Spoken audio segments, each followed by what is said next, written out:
चलिए बच्चों, फिर से आज मैं आपको मैथ गणित पढ़ाने के लिए ले चलता हूँ। और आज इस वीडियो में आप लोग को मैं बहुपद के बारे में बताऊंगा। सबसे पहले बहुपद क्या है, इसको जानने से पहले बीजगणितीय पद को जानिए।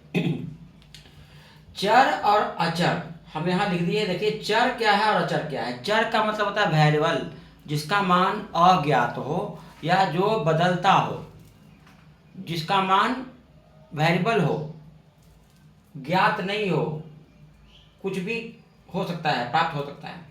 और अचर जिसका मान ज्ञात हो, नॉन वेरिएबल हो।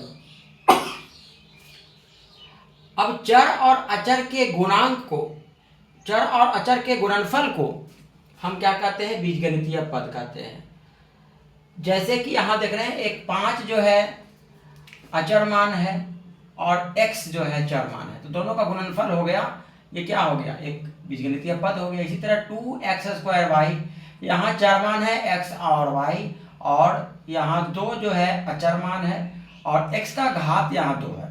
तो इस तरह 3 पद है, एक अचर और 2 चर, इसके गुणनफल को हम क्या कहेंगे, बीजगणितीय पद। यहाँ देख रहे हैं 3/5x² y, ये भी एक बीजगणितीय पद है। यानी चर और अचर के गुणनफल को हम बीजगणितीय पद कहेंगे। अब बीजगणितीय पद का घात यदि निकालना, जैसे कि मान लिया हम लिख दिए 5x² y, ये क्या है, एक बीजगणितीय पद हम लिख रहे हैं। अब इसमें 2 चीज देखने को मिलता है, इसका घात क्या है और इसका गुणांक कितना है। तो यहाँ x और y तो चर मान है, घात यदि पूछा जाएगा तो दोनों मिला करके, x का चर है, x का घात है 2 और y का घात कुछ नहीं यानी 1, तो यहाँ घात कितना हो जाएगा, 2 + 1, 2 जो 1 कितना हो गया, 3। और गुणांक यानी जो सांख्यिक मान है, यानी जो अचर मान है, इसको क्या कहेंगे, गुणांक, यानी 5 इसका गुणांक हो गया। परंतु एक बात ध्यान दीजिए, यहां पर यदि पूछेगा कि x² का गुणांक यदि पूछे तो हम बोलेंगे 5y। इस तरह y का गुणांक यदि पूछे तो हम बोलेंगे y छोड़ करके बाकी जो बचा, यानी 5x²।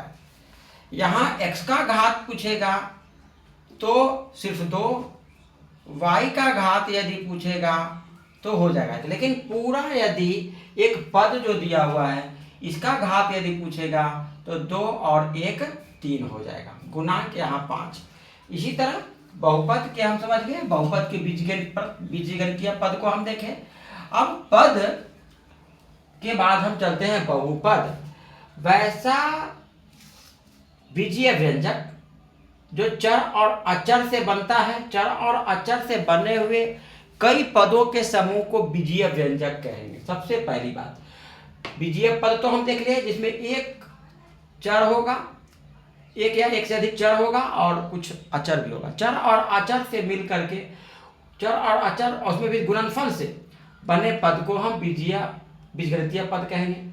और बीजगणितीय व्यंजक किसको कहेंगे, जिसमें चर और अचर से मिलकर के बने हुए पद एक या एक से अधिक हो तो उसको बीजगणितीय व्यंजक कहेंगे।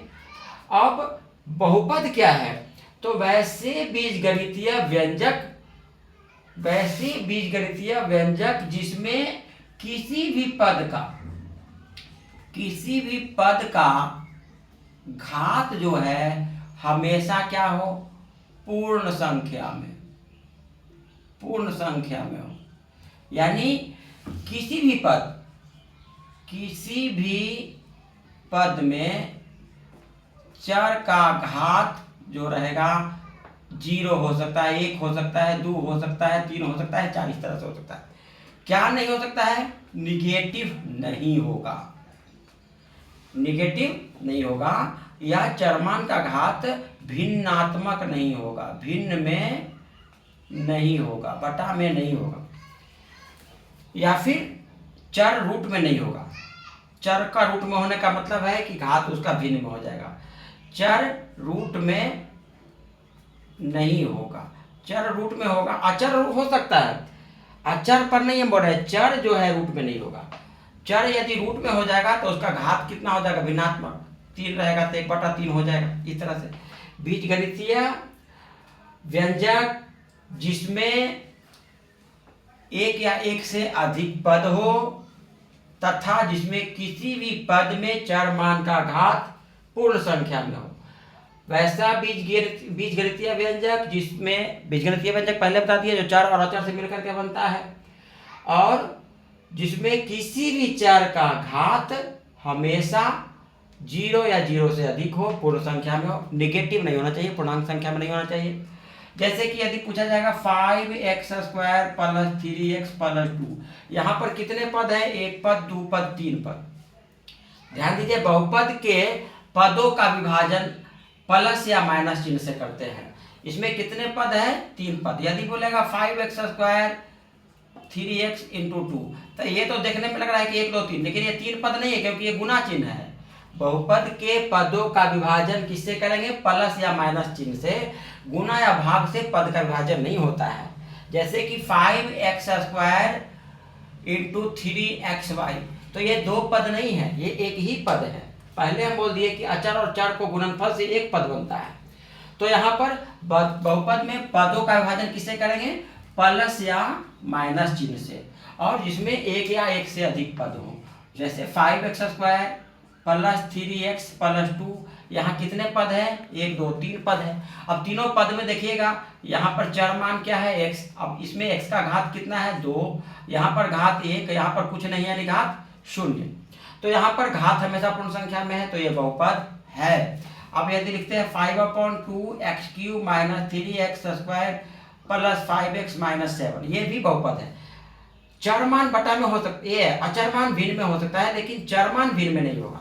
चरमान का घात यहाँ 3, यहाँ 2, यहाँ 1, यहाँ 0, ये भी बहुपद है, बहुपद ये है। लेकिन एक और हम लिखते हैं, जैसे देखिएगा 2x⁻⁻7 + 3x² + 5x + 7, तो यहाँ पर देख रहे हैं x पर घात कितना हो गया, -7, तो ये बहुपद नहीं है। हम पहले बता दिए कि बहुपद का घात हमेशा पूर्ण संख्या में हो, यानी 0 1 2 3 होना चाहिए, निगेटिव नहीं होना चाहिए, पूर्णांक नहीं होना चाहिए, तो ये नहीं होगा। यदि हम ऐसे लिखते हैं 2x + 3/x + 5, तो यहाँ बटा में x का मतलब जाएगा ऊपर, तो कितना होगा 3x⁻⁻1, तो ये बटा में रहने का मतलब ऊपर जाएगा तो माइनस होता है, इसलिए ये भी बहुपद नहीं होगा। ये तरह मान लिया कि 2√3x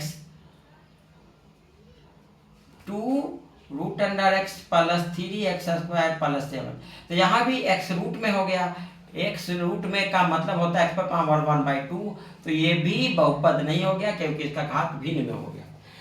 ठीक है, तो इसलिए बहुपद की पहचान के लिए आपको परीक्षा में हमेशा आता है, 10वीं वर्ग के परीक्षा में, मैट्रिक परीक्षा में भी आता है। तो पहले समझ लीजिए कि घात हमेशा पूर्ण संख्या में हो, यानी चरमान पर पावर कभी भी ऋणात्मक नहीं हो, चरमान कभी भी भिन्न में नहीं हो, और फिर चरमान रूट में नहीं हो, चरमान का घात बटा में नहीं हो, ये ध्यान देना है। इसके बाद हम अब आगे चलते हैं कि बहुपद का घात कितना होगा। अब कोई बहुपद लिख देते हैं 5x² - 3x³ + 7x⁻5 - 9x + 2। पहले एक बहुपद है कि नहीं, पहले इसको देख लेते हैं। तो जितने भी पद है, पद कितने हैं, 1 2 3 4 5 पद है, 5 पद है। एक चीज और ध्यान दीजिएगा, पद अलग अलग होगा तो सबके घात अलग अलग होना चाहिए। यदि घात समान तो जात समान, पहले बता दिए। मान लिया कि पूछेगा, ये तो हालांकि 2 पद हो गया प्लस चिन्ह के द्वारा, तो देखने में लग रहा है 2 पद, लेकिन चूंकि दोनों का घात एक के है, चरमान का घात 1 तो जात 1, जात 1 के तो साथे न हो जाओ, घात 1 तो क्या करोगे, दोनों एक के जात के, ताल के क्या रहेगा, है ना, कर लो गठबंधन, तो 5x और 3x कितना हो जाएगा, 8x। जात वाला अलग अलग नहीं रहना है, साथे मिल जाओ। तो इसलिए घात 1 तो जात 1 का, जात 1 तो पद अलग अलग नहीं रहना, साथे कर देना।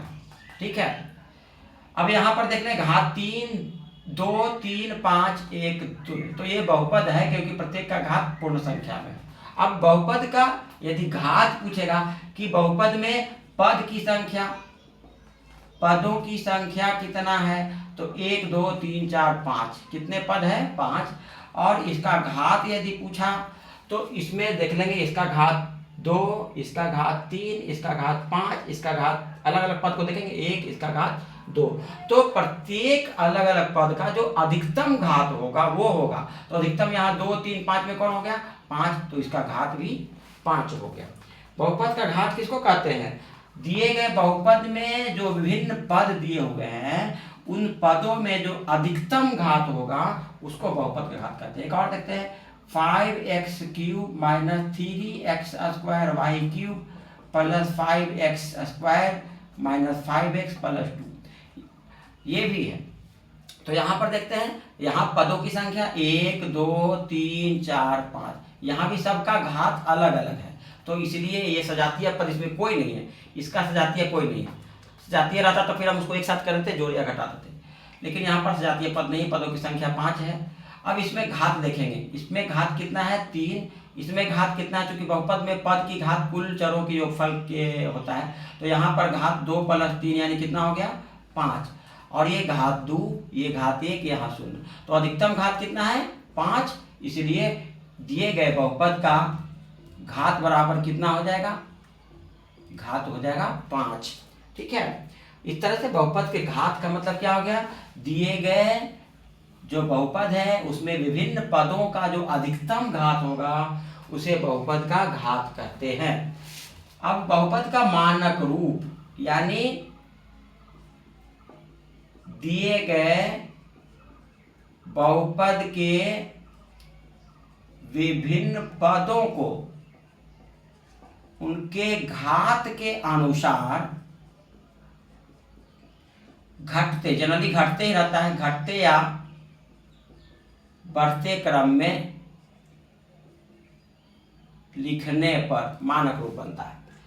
हमेशा घात को हमेशा क्या करेंगे, चाहे तो घटते या बढ़ते, जनरली हम घटते क्रम में लिखते हैं।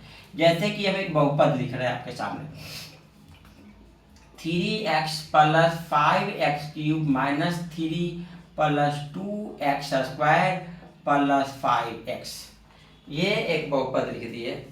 सबसे पहले बहुपद में देख रहे हैं पदों की संख्या कितनी है, पहले बहुपद हम लिख दिए, बहुपद ये है कि नहीं पहले ये देखना है, सब काम पहले एक साथ करते जाते हैं। बहुपद ये है कि नहीं, सबसे पहले बहुपद है कि नहीं इस पर ध्यान देंगे। बहुपद पहले पदों की संख्या पहले पर ध्यान देते हैं, क्योंकि ये 3x एंड 5x दोनों का घात 1, तो जात 1, अब जात 1 तो हो जाओ साथ में, तो इनको 3x एंड 5x दोनों प्लस में है, तो इसको एक साथ कर देंगे, तो 3x एंड 5x कितना हो जाएगा, 8x plus 5x³ minus 3 plus 2x²। ये अब पदों की संख्या, इसमें पदों की संख्या कितना हो जाएगा, पदों की संख्या बराबर 4। अब घात देखते हैं बारी बारी से, पहले मानक रूप में, ये अभी तो नहीं है मानक रूप में, सबसे पहले इसकी घात कितना होगा, पहले बहुपद है कि नहीं, तो 1 3 0 2, तो बहुपद ये है, बहुपद है, क्योंकि इस प्रत्येक जो बहुपद है प्रत्येक पद के 4 मान का घात हमेशा पूर्ण संख्या में। अब ये बहुपद का घात पूछेगा तो अधिकतम, तो इसमें पावर 1 है, 3 है, 0 है, 2 है, तो घात बराबर हो जाएगा 3, घात कितना हो जाएगा, 3। अब मानक रूप जो होगा इसका स्टैंडर्ड फॉर्म में लिखेंगे तो घात को घटते क्रम में, तो सबसे पहले अधिकतम वाला, पहले का लिखेंगे 5x³, उसके बाद 1 0 2, तो अब 3 के बाद 2 वाला 2x³, 2x², उसके बाद 8x, फिर -3, ये मानक रूप में हो गया। ठीक है, ये बहुपद मानक रूप में है। एक और क्वेश्चन देते हैं थोड़ा इसे अलग करके,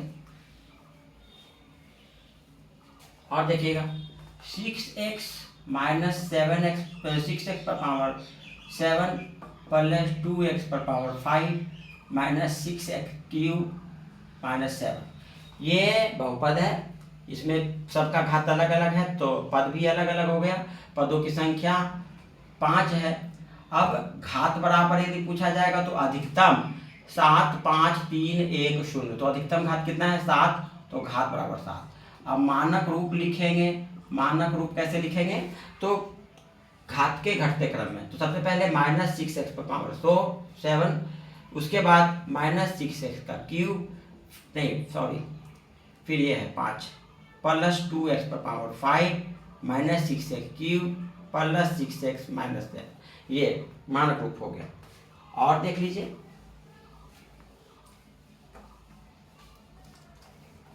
six x square minus 7x square y cube plus 3x square y minus 5x plus 2। ये भी सबका चरमान का घात अलग अलग है, तो जात अलग, तो अतः ये अलग अलग पद हो गए। अब इसमें भी पदों की संख्या 1 2 3 4 5 हो गया। ये भी बहुपद है क्योंकि इसका घात 2 5 3 1 और 0, तो ये भी बहुपद है, ऐसा नहीं कि बहुपद नहीं है। बहुपद में चर 2 है, चर x और y 2 को चर हो गया है। अभी इसका मानक रूप में लिखते हैं। पहले घात को देखोगे, इसका घात कितना है 2, इसका घात 2 और 3 कितना हो गया 5, इसका घात 2 और यहाँ एक संतुलित संयुक्त रूप से 3 हो गया, इसका घात 1 और इसका घात 0। तो अब इसको मानक रूप में लिखेंगे। सबसे पहले इसको लिखेंगे। पहले कौन है अधिकतम घात वाला, minus 7x square y cube, उसके बाद 3 घात इसका है प्लस 3x स्क्वायर वाई, फिर plus 6x square minus 5x plus 2। ये हो गया स्टैंडर्ड फॉर्म में। इस तरह से घात के घटते क्रम में हम बहुपद को लिखते हैं, तो वो मानक रूप में हो जाएगा। ठीक है, अब हम देखते हैं बहुपद के मानक रूप भी समझ गए। अब हम आगे चलते हैं बहुपद के वर्गीकरण, बहुपद के प्रकार।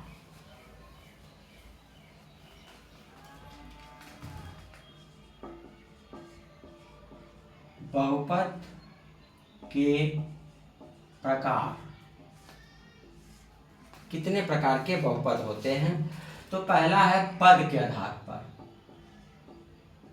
हम बहुपद को हम पद के आधार पर बांटेंगे, और उसके बाद हम बांटते हैं घात के आधार पर। तो पद के आधार पर और घात के आधार पर। पद के आधार पर बहुपद के प्रकार, पहला एक पदी, नाम से पता चला एक पदी बहुपद। इसके पहले एक चीज और ध्यान दीजिएगा, बहुपद में पद के आधार पर बांटेंगे तो बहुपद का पद का विभाजन कैसे करते हैं, प्लस और माइनस चिन्ह के द्वारा। एक पदी बहुपद जिसमें सिर्फ एक पद हो, जैसे 5x, एक ही पद है ना जी, ये नहीं कि 5x अलग अलग थोड़े नहीं है। 2x स्क्वायर वाई एक ही पद है ना। इसी तरह 9/3x क्यूब वाई स्क्वायर, ये सब एक ही पद है, तो एक पदी बहुपद हो गया। यहाँ तक कि खाली हम 5 लिख देंगे तो ये भी एक पदी हो गया। दूसरा हो गया द्विपदी। द्विपदी बहुपद नाम से पता चल रहा है। अब द्विपद पद का विभाजन हम प्लस या माइनस चिन्ह से करेंगे।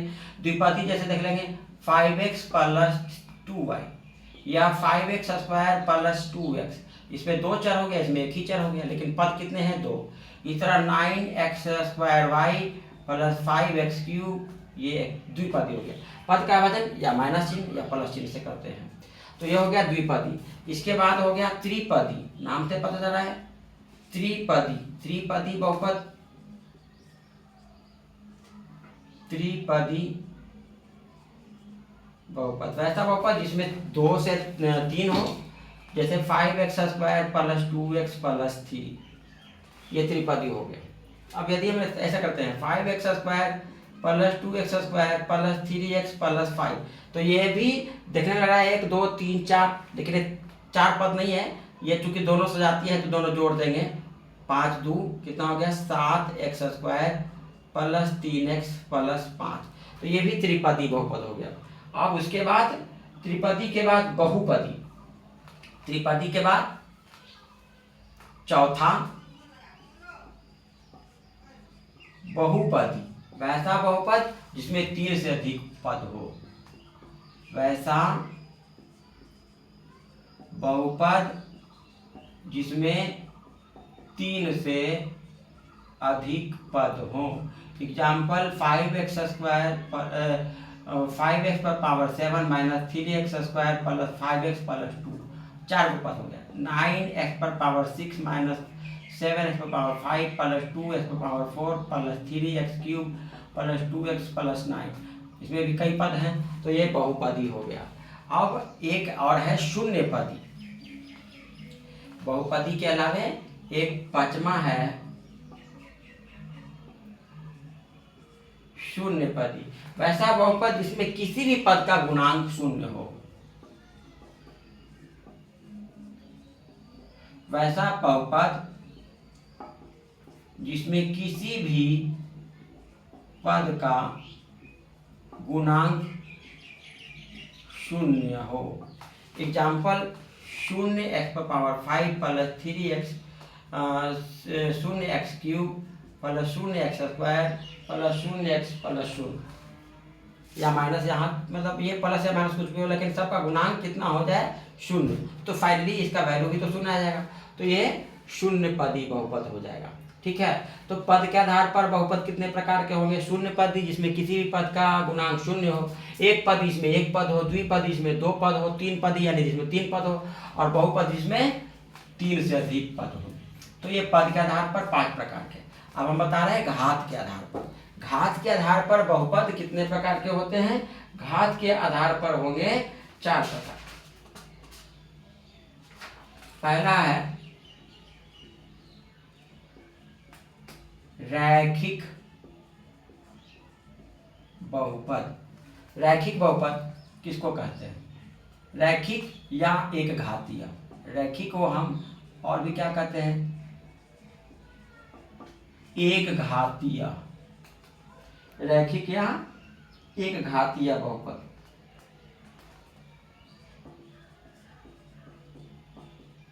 किसको कहेंगे? वैसा बहुपद जिसका घात, घात का मतलब होता है सभी पदों में अधिकतम जो होता है घात 1 हो।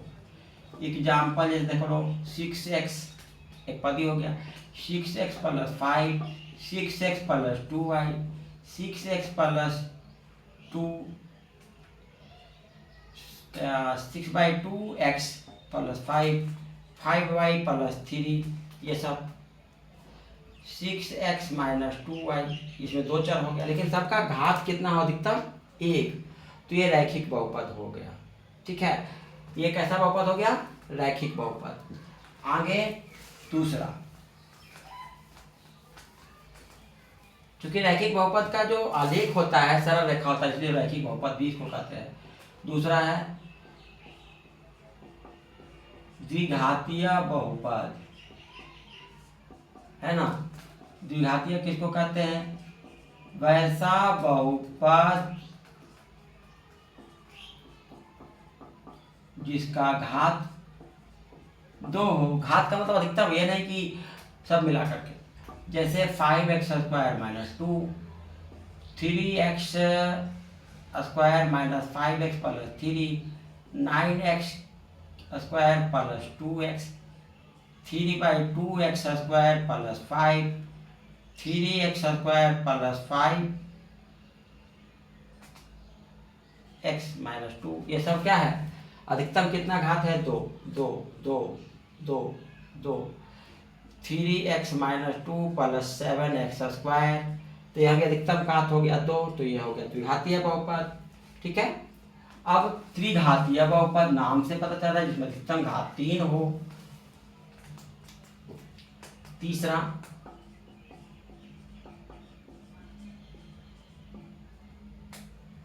एक और ध्यान दीजिएगा,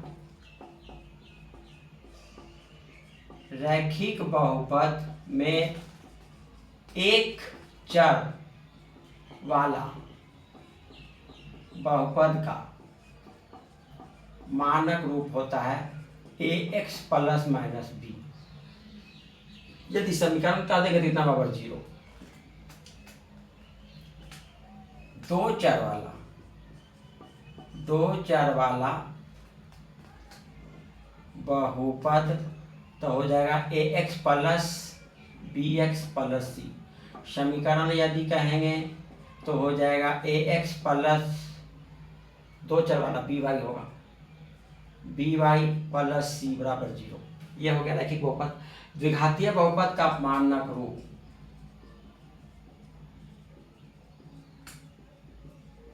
द्विघातीय बहुपद अभी बताए थे जिसमें घात 2 हो। मानक रूप क्या होता है? तो ax² plus bx plus c। यदि समीकरण कहेगा द्विघातीय समीकरण का मानक रूप, तो ax² plus bx plus c बराबर 0। अब त्रिघातीय बहुपद,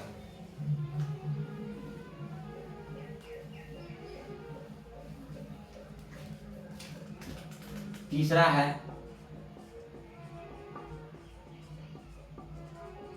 त्रिघातीय बहुपद। नाम से पता चल रहा है, वैसा बहुपद जिसका घात 3 हो। एग्जाम्पल 5x³ - 3x² + 2x + 9, या फिर 5x + 3x³ - 6 का अधिकतम घात 3 हो गया, है ना। मानक रूप इसका क्या होता है वो देखिएगा। मानक रूप होता है ax³ + bx² + cx + d। यदि समीकरण कहेगा तो इतना बराबर 0, ठीक है। और अंतिम चौथा है बहुघातीय। बहुघातीय नाम से ही पता चल रहा है, वैसा बहुपद जिसका घात 3 से अधिक हो। Example 9x⁵ + 3x² + 2x + 9। ये क्या हो गया? बहुघातीय हो गया, है ना। बहुघातीय का मानक रूप हो गया। बहुघातीय का मानक रूप देख लीजिएगा। बहुघातीय का मानक रूप होता है px बराबर a0x⁴n, इसी तरह प्लस a1 तो x⁴n - 1 plus a2 x⁴n - 2 plus a3 x⁴n - 3 बढ़ते जाएगा इस तरह से an x⁴n - n, यही हो जाएगा। n - n यानी कितना हो जाएगा? खाली n रह जाएगा, ये तो 0 हो जाएगा। यही है बहुघातीय बहुपद का मानक रूप, ठीक है। आगे आज हम बहुपद के प्रकार को देखें। हम आपको यह वीडियो अच्छा लगा तो लाइक कीजिए, सब्सक्राइब कर लीजिए चैनल को। और अगले वीडियो में आपको बताऊंगा बहुपद के शून्यांक के बारे में। एक घातीय, द्विघातीय, त्रिघातीय बहुपद होते हैं, उसका शून्यांक क्या, शून्यांक किसको कहते हैं, और बहुपद का शून्यांक कैसे निकालेंगे। साथ ही साथ बहुपद के शून्यांक और गुणांक में क्या संबंध होता है, इस पर हम विस्तार से चर्चा करेंगे। और उसके लिए आप लोगों को इसके कुछ प्रमुख सूत्रों को बताएंगे, शून्यांक और गुणांक में संबंध, और कितने बहुपद हैं, उसके घात कितने होंगे तो शून्यांक कितने होंगे, और उन शून्यांकों में संबंध क्या होगा, इस पर हम विस्तार से चर्चा करेंगे आपको अगली वीडियो में। वीडियो आप लोग देखें, अच्छा लगा तो लाइक कीजिए, कमेंट करें। वीडियो देखने के लिए आपको धन्यवाद। Good bye.